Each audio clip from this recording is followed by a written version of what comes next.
ఒకసారి ఎట్లనన్నా ఆ సమస్య మీరు పరిష్కారం చేయాలనంటే నక్సలైట్ల దగ్గరకు వచ్చిన జిల్లా కమిటీ డీసీ మెంబర్ నాగన్నాన్ని వంకేశ్వరం పదల మధ్యలో గుట్ట యుద్ధల నక్సలైట్లు ఉన్నారో అవతల పోలీస్ బెటాలియన్ ఉంది. ఆ రోజు నేను ఎంపీడీఓను. ఆయన ఈ సమస్య పరిష్కారం చేయాలని పోయి అడిగితే వాళ్ళు ఎందుకన్నా మళ్ళా యాదవులను అడిగిండు బియ్యం అని అంటే అన్న యాదవులకు మందలు గొర్రెలు ఉన్నాయన్నా. మళ్ళీ అట్లన్నప్పుడు మళ్ళీ ఇంటికి 10 గొర్రెలు అన్న ఎస్సీ ఎస్టీలకు తిండినే కదా చచ్చిపోతున్నారు అంటున్నావు కదా ఎస్సీ ఎస్టీలు.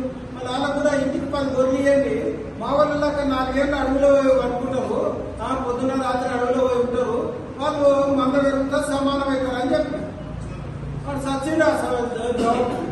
మా వాళ్ళు ఏమో సంకన పిల్లని వేసుకొని నెత్తికి నూనె పెట్టుకోకుండా చెప్పులు వేసుకోకుండా కాళ్ళకు 6 నెలలు నాగార్జున సాగర్ వెనకాల నీళ్ళు ఏడుంటే ఆడ పోయి బతికి 6 నెలలు గొర్రెలు కాపాడుతుంటే 4 గొర్రెలు కనిపిస్తే మీకు మందలాగా కనిపిస్తున్నాయి. వాళ్ళు ఎస్టీలు పొద్దున 15 వస్తారు బస్టాండ్ కాడ టీ తాగుతాడు, పేపర్ తాగుతాడు, టక్కేసుకొని ఉండవు జతపట్లు టక్కేసుకుంటాడు, ఇస్త్రీ కొట్టుకొని వాళ్ళకి నువ్వు బియ్యం ఇస్తావు అని అడిగింది. అప్పుడే వాళ్ళు రియలైజ్ అయ్యారు అన్న మేము బియ్యం అడగము, మేము అరిసే తీసుకుంటాం లేకపోతే లేదా అని. అంటే అట్లే చేయండి 500 సంచుల బియ్యాన్ని కాపాడేదని కూడా మీకు మనం మరి ఆ రోజు మేము చెప్పొచ్చినా ఒక కొండకి చెప్పినాను ఇంటికాడ వచ్చి అనుకుంటాం డీలర్ ఉండే మా కాడ వాడు అప్పుడు 9 గంటల దాటితే ఎవరు తెరవరు 10 గంటల ఇల్లే తెరవరు. ఎందుకంటే నక్సలైట్లు వచ్చినా తెలియదు, పోలీసులు వచ్చినా తెలియదు బిటాకి.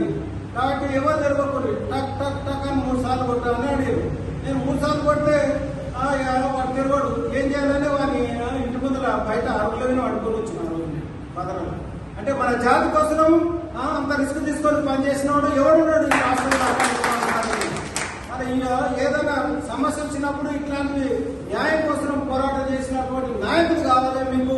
మళ్ళీ ఆ కాలంలోనే 45 సంవత్సరాల కిందనే నేను రష్యా దేశం పోయి అగ్రికల్చర్ లో మాస్టర్ డిగ్రీ చేసి వచ్చిన 6 ఏళ్ళు చదివి అగ్రికల్చర్ చదివి వచ్చి కూడా ఇక్కడ వచ్చిన తర్వాత మళ్ళీ ఈ జాతి కోసం పనిచేస్తున్నా. ఆ రోజు నాకు యాదవ్ అంటే తెలియదు. మన ఆయన కమ్యూనిస్ట్ లీడర్ ఉండే ఈ రాష్ట్రంలో, ఈ జిల్లాలో ఉమ్మడి జిల్లాలో సెక్రటరీ ఉండే 10 ఏళ్ళు. మరి అయినా నేను సిపిఐ పార్టీకి మేము కంపెనీ మా ఊర్లో ఎవరు తెలియదు, మా పాలనే రాదు మా దగ్గరికి. ఏమన్నా పీలిగా చచ్చిపోతే అంతా అన్ని కులాల్లో మోస్తుంది మా మాడిని.